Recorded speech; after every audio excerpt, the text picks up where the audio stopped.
আসসালামু আলাইকুম, hope you all are doing well. যেহেতু আপনাদের সাথে আমি ঈদের পরের দিন 300 ফিট গিয়েছিলাম, সেই ভিডিওটা শেয়ার করেছি। আর সেই ভিডিওর মাঝখানে আপনারা শুনতে পেয়েছিলেন যে উনি ওনার পাগাকে এবং ওনার হুমাশাবুড়িকে অনেক বেশি মিস করতেছিল, কারণ ওদের ছাড়া ওনার ঘুরে এতটুকু ভালো লাগছিল না। তো উনি বারবারই বলছিল যে আমি আবার কালকে চলে আসবো, এখানে আমার টুনি পাখি আর আমার পাগামণিকে সাথে করে নিয়ে আসবো। তো যেই কথা সেই কাজ, এই যে দেখতে পাচ্ছেন আমরা রওনা দিলাম 300 ফিটের উদ্দেশ্যে। পরিবারের সবাই একসাথে মিলে ঘোরাঘুরি করাটার আনন্দই অন্যরকম। আর যেহেতু আমার আম্মা অনেক বেশি অসুস্থ থাকে, তাই আম্মা বলে যে আমি ঘুরতে যেতে পারবো না, তোমরাই যাও, আমি অনেক ঘুরেছি তোমাদের সাথে, এখন তোমরা ঘুরো। আর আমরা সময় পেলেই 300 ফিট চলে আসি, কারণ 300 ফিটের পরিবেশটা অনেক বেশি ভালো লাগে। এখানে আসলে মনটা অনেক বেশি ফুরফুরা হয়ে যায়। আর এই যে রাস্তাটা দেখছেন, এখানেও আমরা প্রায় সময় ঘুরতে আসি। তো এই জায়গাটা দেখে আমি ওনাকে বলছিলাম এখানেও না আমাকে নিয়ে এসেছিলেন, তো উনি বলছে হ্যাঁ নিয়ে এসেছিলেন। আর ওই যে পিছনে আমার টুনি পাখির বাবা আর আমার পাগামণি, তো তারই সাথে আপনাদেরকে আমি একটু ভালোবাসা দেখালাম।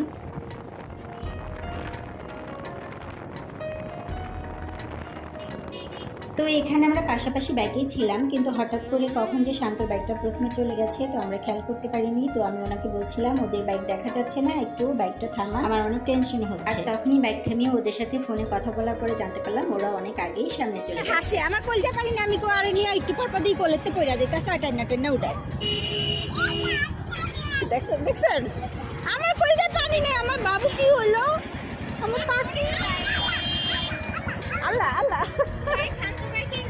তো এখানে আপনারা দেখতেই পেলেন আমার মা আমার সাথে ঝগড়া করছিল। আমি আমার মাকে বলছিলাম যে আমি তোমার জন্য টেনশন করছি, তো সেও আমার সাথে অনেক একটু রাগ দেখালো। উনি হচ্ছে আমার একটি মাত্র মা। আর আমার টুনি পাখিটা হয়েছে ছোটবেলা থেকেই ঘোরাঘুরি করতে অনেক বেশি পছন্দ করে, ও বাহিরে গেলেই অনেক বেশি খুশি হয়ে যায়। দেখতেই পাচ্ছেন মাশাআল্লাহ, আমার টুনি পাখিকে দেখে কিন্তু সবাই অবশ্যই মাশাআল্লাহ বলতে যেন ভুলবেন না। আর এই তো এখানে আমরা কিছুক্ষণের জন্য একটু দাঁড়ালাম, দাঁড়িয়ে তারপর আমরা একটু কথা বললাম, ফটো করলাম। তারপরে এখন আমরা আবার রওনা দিব 300 ফিটের উদ্দেশ্যে। আর এটা হচ্ছে 300 ফিটেরই একটা ব্রিজে কিছুক্ষণের জন্য একটু দাঁড়িয়েছিলাম। তো চলেন আবার আমরা এখন 300 ফিটের দিকে যাই। তো আর এখন বেশি কথা বলবো, 300 ফিটের রাস্তার পরিবেশটা উপভোগ করুন আপনারা।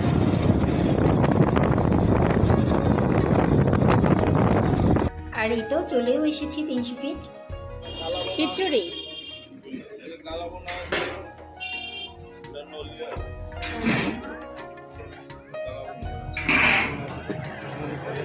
ও নলি কত করে এটা? 300 টাকা।